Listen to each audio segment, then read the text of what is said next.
जेठानी मालकिन बनकर भी नाराज, देवरानी नौकरानी बनकर भी खुश। सुबह के 10 बजे हॉल की खुली खिड़की से धूप अंदर आ रही है। पुरानी सी साड़ी पहने शिल्पी सिर पर कपड़ा बांधे, कंधे पर गमछा रखे, हेडफोन लगाई गाना गुनगुनाते हुए मस्ती भरे अंदाज में झाड़ू लगा रही है। हॉल में ही रखे सोफे पर शिल्पी की जेठानी बरखा महंगी साड़ी पहने बैठी हुई है। तभी उसकी 3 फ्रेंड्स रानी, आरती और पूजा आती हैं। बरखा उठकर उन तीनों के पास जाती है और आओ, मैं तुम्हारा इंतजार कर रही थी, बैठो। उन तीनों का ध्यान हॉल की सफाई पर जाता है और साफ सफाई कर रही शिल्पी पर भी। बरखा, ये तुमने नई नौकरानी कब रख ली? इसका स्वैग तो देखो, कितने मस्ती भरे अंदाज में घर की साफ सफाई कर रही है। सच में इसके काम करने का स्टाइल तो प्रोफेशनल मेड जैसा है, इम्प्रेसिव। अरे ये नौकरानी नहीं बल्कि मेरी देवरानी है। वो तीनों एक दूसरे को देखती हैं।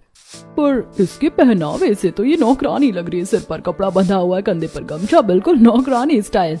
अभी रुको देवरानी जी, हम सबके लिए चाय लाना तो। हेडफोन लगा होने के कारण शिल्पी अपनी जेठानी की आवाज नहीं सुन पाती और डांस करते हुए अपने काम में लगी रहती है। अरे देवरानी जी, चाय लेकर आना तो। शिल्पी कोई रिएक्शन नहीं देती। 2 मिनट। बरखा अपना फोन निकालती है और बरखा को कॉल करती है। बरखा झाड़ू रोककर कॉल रिसीव करती है बिना देखे कि किसका कॉल है। डोंट डिस्टर्ब मी, अभी मैं काम कर रही हूँ, बाद में बात करना। अरे मैं तुम्हारी जेठानी हूँ, डोंट इग्नोर मी। जाओ चाय बनाकर लाओ हमारे लिए अभी। शिल्पी चौंक जाती है और तुरंत हेडफोन हटाती है। अच्छा अभी लाई। शिल्पी फटाफट झाड़ू एक किनारे रखती है और रसोई की ओर भागती है। कुछ देर बाद शिल्पी रसोई से चाय लेकर बाहर आती है। उसका हुलिया बदल चुका है, गमछा गायब है, बाल खुले हुए हैं और उसके चेहरे पर खुश मिजाजी का भाव है। वो सभी को चाय देती है। तुम इतने प्रोफेशनल तरीके से घर की साफ सफाई कर रही थी, हम सच में समझे कि तुम नौकरानी हो। मैं घर की साफ सफाई कर रही हूँ तो इसका मतलब ये थोड़ी है कि नौकरानी हूँ, बहू भी तो हो सकती हूँ। हाँ बात तो सही है। तुम यहाँ बातें करती रहोगी या मेरी सहेलियों के लिए कुछ स्नैक्स भी बना कर लाओगी? और हाँ, ध्यान रखना वही लाना जो मैंने तुमसे कहा था। अभी लाई जेठानी जी। शिल्पी फिर रसोई में जाती है और कुछ देर बाद भुने हुए काजू, बादाम और नट्स लाकर सबको दे देती है। तभी उसकी सास स्नेहा और ससुर संजय सजे धजे हॉल में आते हैं। बरखा उन्हें देखती है और अरे मम्मी पापा, आप दोनों कहाँ जा रहे हो? बस बहू, सोचा आज कुछ पड़ोसियों से मिलाएं। नहीं, कहीं जाने की जरूरत नहीं है। 11 बज रहे हैं, इतनी धूप में जाओगे बीमार पड़ जाओगे। जाओ अंदर। वो दोनों उदास होकर वापस अपने कमरे में चले जाते हैं। तभी बरखा का पति, बेटा और देवर विवेक, आकाश और विवान रेडी होकर हॉल में आते हैं। अब तुम लोग कहाँ चल दिए? अरे आज संडे है तो सोचा मूवी देखा है। बरखा हाथ से उन तीनों को अंदर जाने का इशारा करती है। तुम्हें समझ में नहीं आता क्या? इतनी धूप में जाओगे? चलो अंदर, कहीं जाने की जरूरत नहीं है। वो तीनों चुपचाप अंदर चले जाते हैं। तभी संजना बरखा के पास आती है और उसे पुराने कपड़े दिखाती है। भाभी जी देखो ना, मेरे कपड़े पुराने हो गए, तो मैं जाकर नए कपड़े ले आऊं क्या? नहीं, अभी जरूरत नहीं है। मैं शाम को चलूंगी तो मेरे साथ चलकर ले आना। संजना भी उदास होकर अपने कमरे में चली जाती है। बरखा के तीनों फ्रेंड्स घर में आकर उसका रुतबा देखकर हैरान हो जाती हैं और बरखा, तुम्हारी इस घर में ऐसे चलती है जैसे कि तुम इस घर की मालकिन हो। हाँ वो तो मैं हूँ। हाँ, मेरी जेठानी जी इस घर की मालकिन ही है। और तुम? शिल्पी खुद की ओर इशारा करती है। नौकरानी। शिल्पी हंसती हुई रसोई में चली जाती है। वो तीनों उसकी खुश मिजाजी और बरखा की गंभीरता को देखकर हैरान होती हैं। मेरी बात समझ में नहीं आती कि तुम इस घर की मालकिन होकर भी नाराज और तुम्हारी देवरानी नौकरानी होकर भी खुश कैसे है? तुम ऐसा कैसे कह सकती हो? हम जब से आए हैं तुम्हारे चेहरे पर मुस्कान नहीं देखी और शिल्पी को मुस्कुराते हुए ही देखा है। क्या करूं, मेरा चेहरा ही ऐसा है। उनकी बातें काफी देर तक चलती रहती हैं। शिल्पी सबके लिए लंच बनाकर लाती है। वो तीनों भी बरखा और उसकी पूरी फैमिली के साथ लंच करती हैं। अच्छा ठीक है, अब हम चलते हैं। तुम्हारी हॉस्पिटैलिटी हमें बहुत पसंद आई, बहुत जल्द फिर से आएंगे। हाँ बिल्कुल आना। वो तीनों वहां से एक साथ चली जाती हैं। चलो अब मैं तुम सबको मॉल घुमा लाती हूँ। काफी दिनों बाद पूरा परिवार एक साथ क्वालिटी टाइम स्पेंड करने वाला है। बरखा अपने पूरे परिवार को शहर के एक बहुत बड़े मॉल में ले जाती है, जहां ढेर सारे गेम्स, शॉप्स, स्टोर्स और एक थिएटर भी था। गेमिंग जोन के पास अपने पति, बेटे और देवर के साथ खड़ी बरखा। देखो कितने सारे गेम्स हैं, जाओ गेम्स खेलो। हमें गेम्स नहीं खेलना, मूवी देखनी है। अरे उसमें काफी टाइम वेस्ट होगा, तुम गेम्स खेलो। ठीक है, मालकिन तो तुम ही हो, जो कहोगी तुम्हारी बात तो माननी ही पड़ेगी। वो तीनों गेमिंग जोन के अंदर चले जाते हैं। तभी बरखा की नजर कपड़ों के शोरूम में जीन्स टॉप देख रही संजना पर पड़ती है। वो तुरंत भागकर उसके पास जाती है और ननद जी, तुम पर जीन्स टॉप नहीं बल्कि सलवार सूट ज्यादा अच्छा लगता है। लेकिन भाभी, मुझे तो जीन्स टॉप लेना है। क्या कहा तुमने? मैंने कहा ना, जीन्स टॉप तुम पर अच्छा नहीं लगेगा, सलवार सूट अच्छा लगेगा, यही लो तुम। अपनी नंद के लिए सलवार सूट लेकर बरखा जैसी कपड़ों के शोरूम से बाहर निकलती है, वैसी उसकी देवरानी उसके पास आती है और मुझे क्या दिला रही हो जेठानी जी? तुम तो साड़ी ही ले लो, साड़ी ठीक रहेगी तुम्हारे लिए। ठीक है मालकिन। क्या कहा तुमने? कुछ नहीं जेठानी जी। बरखा अपनी इच्छा से सबको मॉल लाई थी और अपनी इच्छा से ही सबके लिए कुछ न कुछ करती है। और फिर जब सबको अपने मन की एक्टिविटीज और शॉपिंग करवा देती है तो मॉल के सेंटर में सभी लोगों के साथ खड़ी बरखा। चलो अब मैं तुम सबको रेस्टोरेंट में डिनर करवाती हूँ। घर जाकर खाना कौन बनाएगा? अब बरखा अपने पूरे परिवार को मॉल के ही एक रेस्टोरेंट में ले जाती है। वो सभी टेबल पर बैठते हैं और मेन्यू कार्ड देखने लगते हैं। तभी वेटर उनके पास आता है और आपका ऑर्डर सर, मैम। सब लोग बोलने वाले होते हैं लेकिन उनसे पहले बरखा बोल पड़ती है। 1 plate dal makhani, tandoori roti with butter, जीरा राइस और पनीर 2 प्याजा ले आना। और आइसक्रीम भी। मुझे रायता भी खाना है। मुझे छोले खाने हैं। मैंने बहुत दिनों से रसमलाई नहीं खाई। बरखा सबकी तरफ इंटेंस लुक देती है और जो मैंने ऑर्डर किया है वो खा लो चुपचाप। बिल का पैसा मुझे ही देना है। अगर मैंने सबकी सुनी तो काफी लंबा बिल हो जाएगा। मैंने रेस्टोरेंट में डिनर के लिए बोला है तो उसका मतलब ये नहीं कि तुम फिजूल खर्ची करो। अरे मैं सारी इनकम तुम्हें ही तो लाकर देता हूँ, इसमें भी इतना?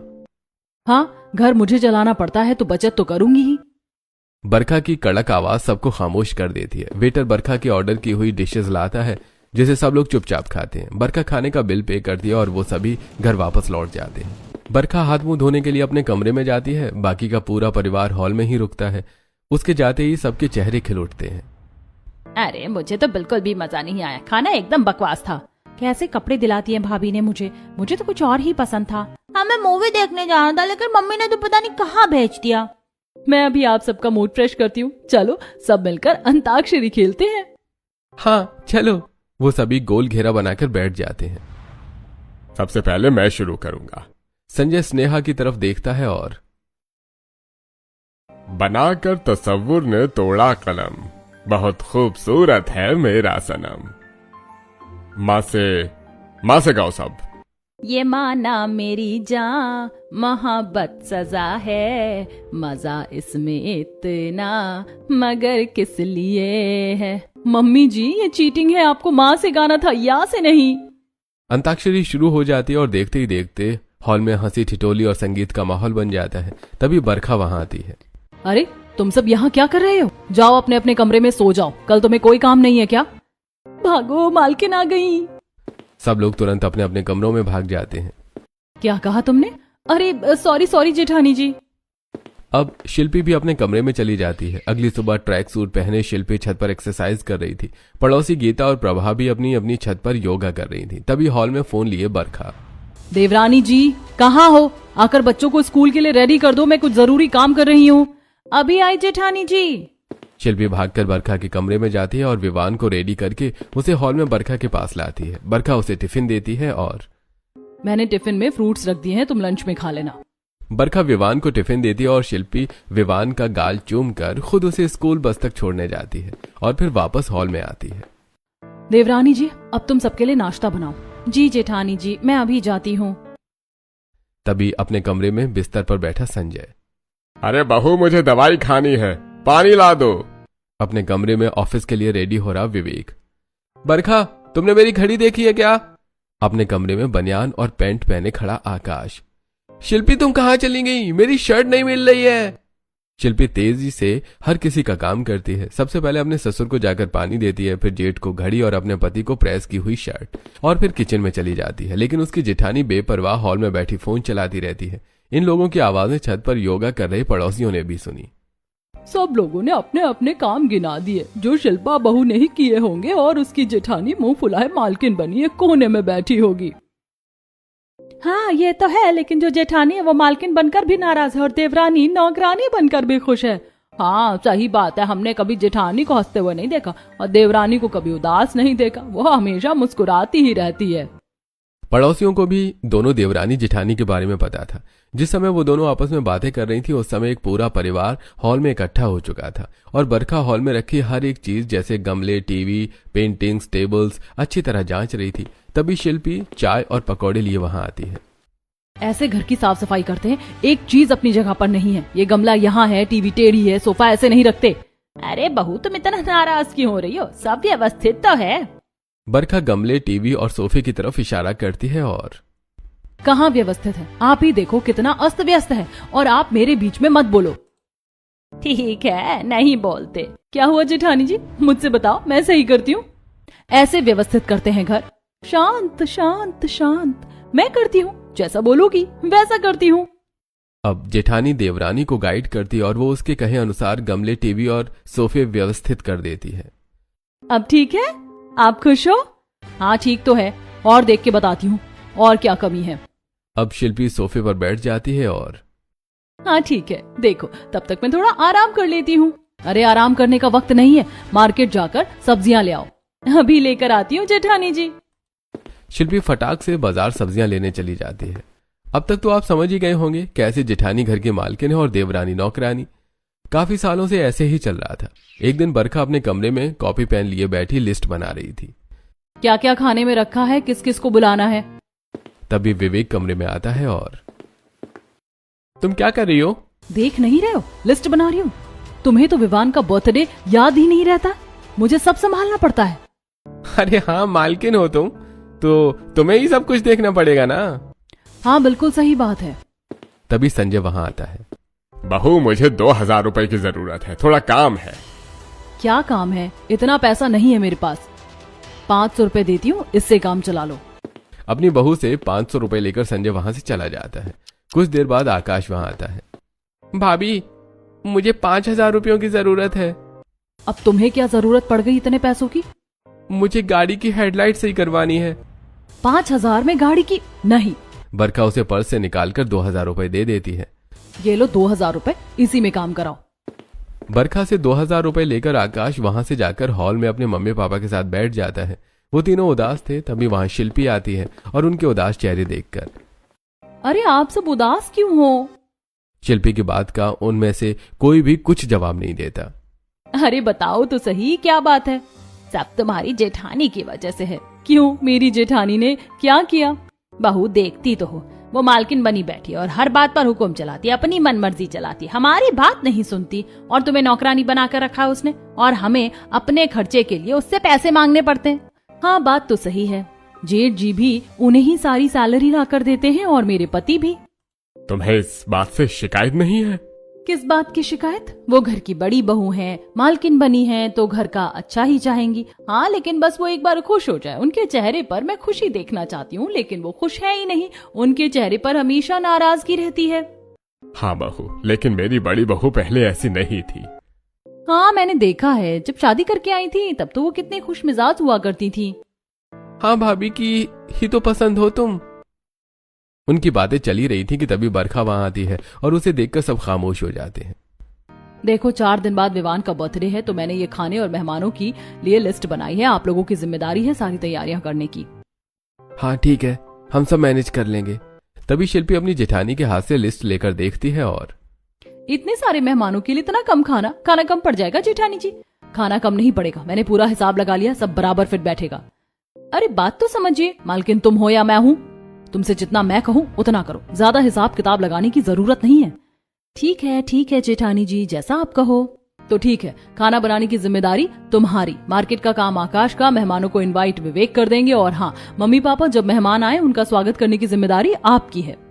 और तुम क्या करोगी? मैं देखूंगी कि तुम सब अपनी जिम्मेदारी अच्छे से निभा रहे हो कि नहीं। बहू हम सब संभाल लेंगे, लेकिन बस तुम एक बात का ध्यान देना कि तुम नाराज नहीं होगी किसी से। ठीक है।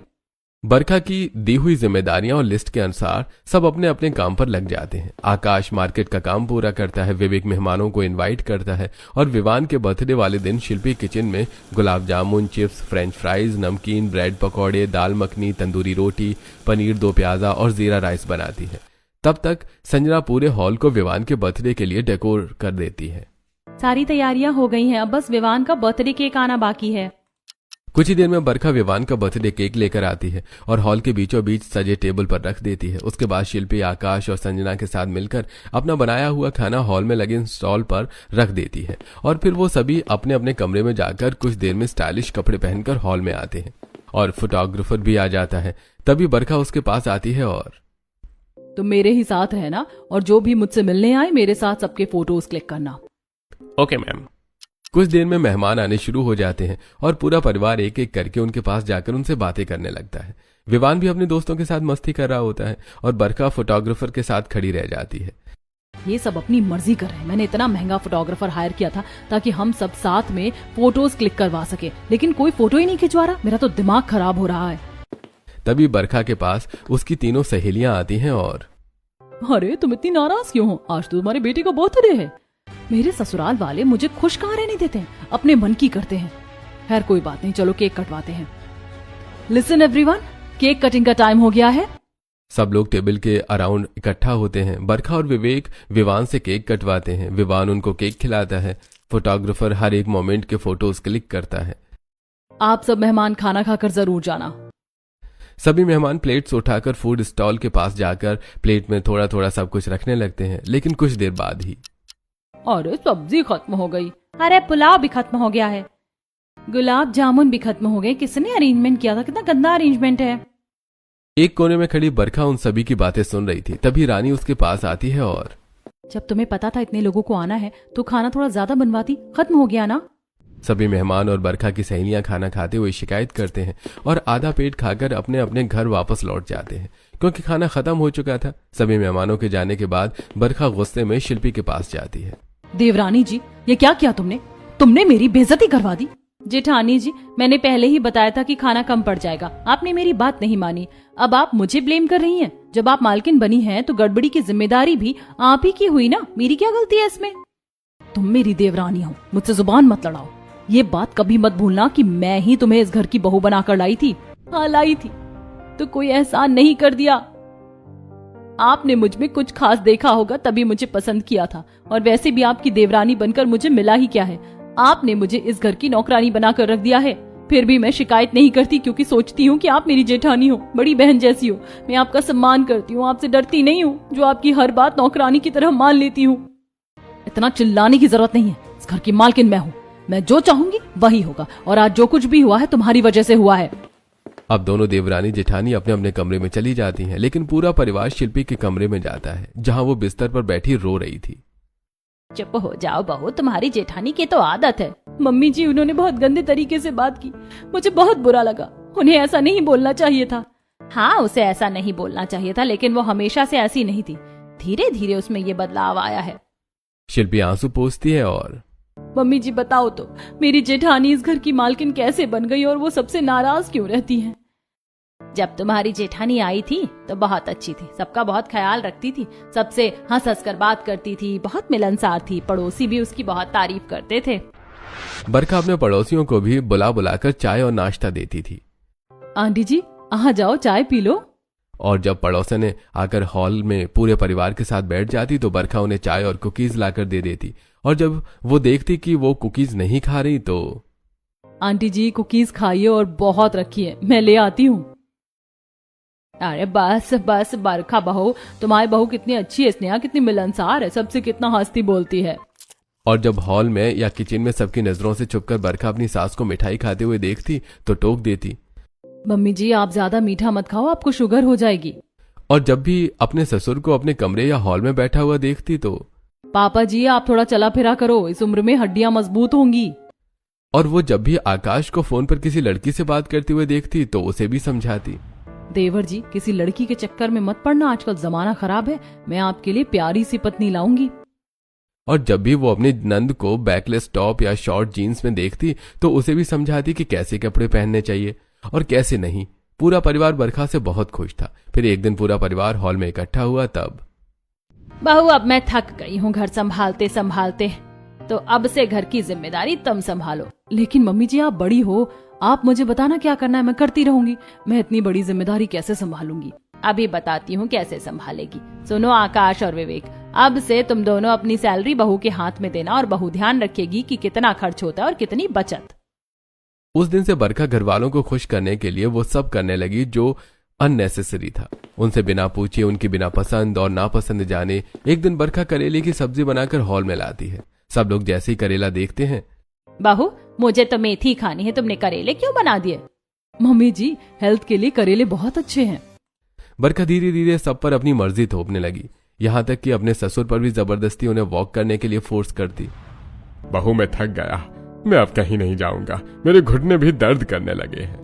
ससुर जी, कुछ दिन चलोगे तो शरीर आदी हो जाएगा एक्सरसाइज के लिए, तो फिर दर्द नहीं होगा। शिल्पी के कमरे में बैठे वो सभी बीती बातें याद करते हुए दुखी हो जाते हैं। बड़ी बहू धीरे धीरे हमारी शिकायतों को अलग तरीके से समझने लगी। उसे लगता है कि हम उसकी बातें नजरअंदाज कर रहे हैं। बड़ी बहू हमारा अच्छा ही करना चाहती थी, लेकिन हमारी मर्जी जाने बिना, और फिर धीरे धीरे वो कब मालकिन बन बैठी पता ही नहीं चला, और मालकिन बनकर भी वो नाराज ही रहती है। शायद जेठानी जी के मन में आया होगा कि मैं इतना कुछ करती हूँ घर संभालने के लिए, लेकिन मेरे काम में कमी निकालते हैं, यही वजह होगी उनकी नाराजगी की। हाँ, ऐसा हो सकता है, क्योंकि हम सब उसके हर काम में कमी बताते थे। तुम्हारे आने से पहले तक तो बड़ी बहू फिर भी ठीक थी, लेकिन तुम्हारे आने के बाद वो बिल्कुल बदल गई। हाँ, मैंने भी महसूस किया है उनका अकड़ूपना, घमंड और रौब।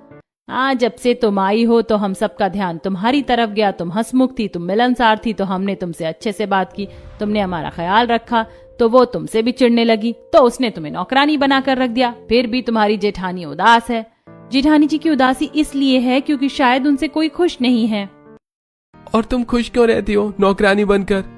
ये मेरा घर है, अपना घर संभालने पर चाहे कोई मुझे नौकरानी बोले या कुछ और, मुझे क्या फर्क पड़ता है। आप लोगों को खुश देखकर मैं खुश हूँ। काश तुम्हारी जेठानी भी तुम्हारी तरह सोचती।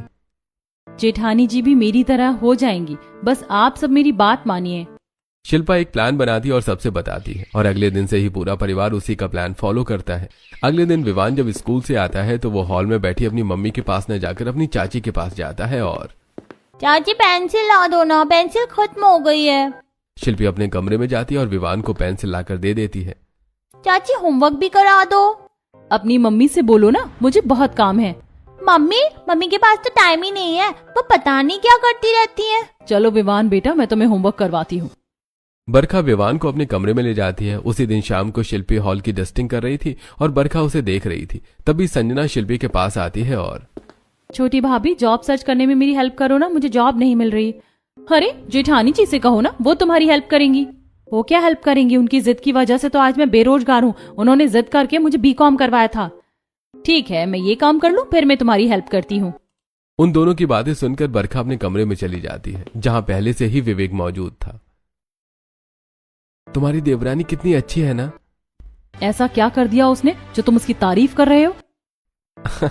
देखो, हमारे बेटे को अपने बच्चे की तरह मानती है, उसे प्यार करती है और उसे संभालती है। ये काम तो नौकर भी कर सकते हैं। तुम कहना चाहती हो तुम्हारी देवरानी नौकरानी है? मैंने कुछ नहीं कहा, तुम ही कह रहे हो।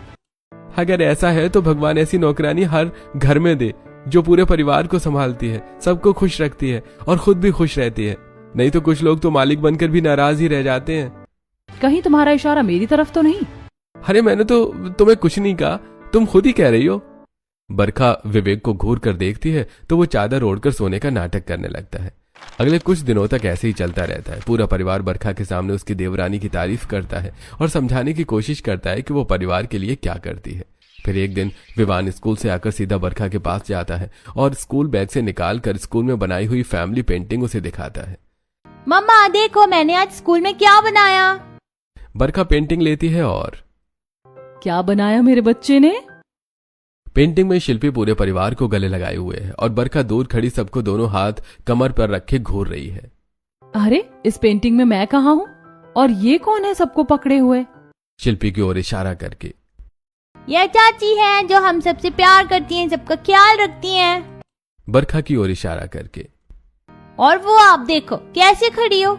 मैं ऐसी क्यों? आप हुक्म चलाती हो ना, सबसे काम करवाती हो, और आप तो बॉस हो इस घर की।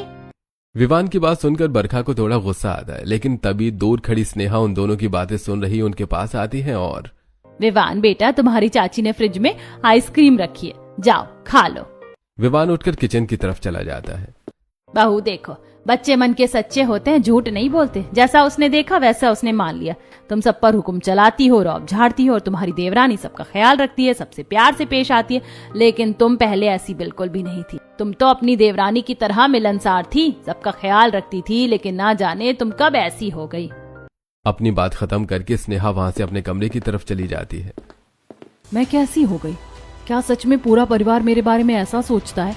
अगर ये बात है तो मैं सबकी सोच बदल कर रहूंगी। अपने बेटे और सास की बातों का बरखा पर बहुत गहरा असर हुआ था। उस दिन के बाद से वो अपने परिवार के लिए वो सब करने की कोशिश करती जो उसकी देवरानी करती थी। बरखा अपने कमरे में जाती है और आइसक्रीम खा रहे विवान से। चलो विवान, मैं तुम्हारा होमवर्क करवा देती हूँ। नहीं मम्मा, होमवर्क चाची करवा देंगी। विवान वहां से उठकर बाहर चला जाता है। फिर अगली सुबह बरखा अपने सास ससुर के कमरे में जाती है और बेड पर लेटे हुए उन दोनों से, पापा जी, आपकी दवाइयों का समय हो गया है, बताइए दवाइयाँ कहाँ रखी है, मैं आपको दे देती हूँ। दवाइयाँ? वो तो तुम्हारी देवरानी कब की देकर चली भी गई। इसी तरह बरखा जब भी कोई काम करके परिवार वालों का दिल जीतने की कोशिश करती तो उसे पता चलता कि वो काम उसकी देवरानी ने पहले ही से कर दिया है। एक दोपहर को निराश बरखा अपने कमरे में बैठी थी। मैं जो कुछ भी करने जाती हूँ मेरी देवरानी पहले से ही कर चुकी होती है। मैं ऐसा क्या करूं जिससे मेरी इमेज बदल जाए? बरखा सोच ही रही थी कि तभी आइडिया। एक्साइटेड बरखा तुरंत शॉपिंग मॉल पहुंच जाती है और विवान के लिए रिमोट कंट्रोल कार, संजना के लिए जीन्स टॉप, अपनी देवरानी और सास के लिए साड़ी और पति देवर और ससुर के लिए शर्ट पैंट लेकर आती है। खुशकिस्मती से पूरा परिवार हॉल में इकट्ठा था। बरखा उन सभी के पास जाती है और अपने लाए हुए कपड़े और खिलौने उन सभी को दिखाकर, देखिए मैं आप सबके लिए क्या लाई हूँ, विवान के लिए खिलौने और आप सबके लिए कपड़े। भाभी मुझे तो सलवार सूट चाहिए था, आप जीन्स टॉप ले आई। मुझे तो फ्रॉक सूट चाहिए था, आप साड़ी लेकर आई। मुझे फुटबॉल चाहिए था मम्मा, आप रिमोट कंट्रोल कार ले आई। उन दिनों की तरह बाकी के सभी लोग भी बरखा के लाए कपड़े नापसंद कर देते हैं। मैं इतने प्यार से सबके लिए कुछ ना कुछ लाई हूँ और किसी को कुछ भी पसंद नहीं आया। जेठानी जी, आपने सबके लिए अपने हिसाब से अच्छा करने की कोशिश की, लेकिन क्या आपने ये जानने की कोशिश की कि किसे क्या पसंद है क्या नहीं? आप विवान के लिए गिफ्ट लाई हो, सबके लिए कपड़े लाई हो, लेकिन अपनी पसंद का। मैं तो बस सबको खुश करना चाहती हूँ, लेकिन कोई भी मुझसे खुश नहीं है। खुश कैसे होगा बहू? तुमने सिर्फ वही किया जो तुम्हें सही लगा। तुमने कभी हमारे मन की जानने की कोशिश नहीं की। बहू, हमने तुम्हें घर की चाबी दी घर चलाने के लिए, लेकिन तुमने अपने हिसाब से घर चलाया। और देखो, तुमने अपनी देवरानी को नौकरानी बनाकर रख दिया और तुम मालकिन बन बैठी। लेकिन फिर भी तुम खुश नहीं हो, क्योंकि तुमसे हम खुश नहीं है। जब हम खुश होंगे, परिवार खुश होगा, तो तुम खुश होगी, क्योंकि परिवार में हर एक सदस्य की अहमियत एक बराबर होती है। किसी एक की कम, एक की ज्यादा नहीं होती। यही वजह है जेठानी जी कि आप मालकिन बनकर भी नाराज रहती हो और मैं नौकरानी बनकर भी खुश हूँ, क्योंकि मेरे लिए सब एक बराबर है। मैं किसी पर अपनी मर्जी नहीं चलाती। पिछले कुछ दिनों से जो कुछ भी हो रहा था वो सब याद करके और अभी सबकी बातें सुनकर बरखा समझ जाती है कि वो इत्तेफाक नहीं बल्कि प्लान के तहत किया गया था, उसे समझाने के लिए। और वो सबकी बात समझ भी जाती है। आंखों में आंसू लिए बरखा अपनी देवरानी के हाथ पकड़ती है और, आप सब सही कह रहे हो, मेरी गलती है, मुझसे बहुत बड़ी गलती हो गई जो मैं खुद को मालकिन समझने लगी। लेकिन अब से ऐसा नहीं होगा। अब मैं मालकिन नहीं बल्कि इस घर की सदस्य बनकर रहूंगी, जैसे आप सभी लोग हैं। और मेरी देवरानी नौकरानी नहीं बल्कि वो इस घर की सदस्य होगी और घर की सारी जिम्मेदारी हम दोनों देवरानी जेठानी मिलकर उठाएंगी और कोशिश करेंगी कि पूरा परिवार खुश रहे। शिल्पी अपने जेठानी को गले से लगा लेती है। अब तो मालकिन और नौकरानी का भाव आपके मन में नहीं आएगा ना जेठानी जी? कभी नहीं देवरानी जी। उन दिनों के बाद दोनों देवरानी जेठानी के मालकिन और नौकरानी का भेद खत्म हो जाता है और नाराज जेठानी भी खुश देवरानी की तरह खुश रहने लगती है और उनका पूरा परिवार भी। घर में अब कितनी शांति और खुशी है। हाँ, जब परिवार एक होता है तो खुशियां खुद ब खुद आ जाती हैं।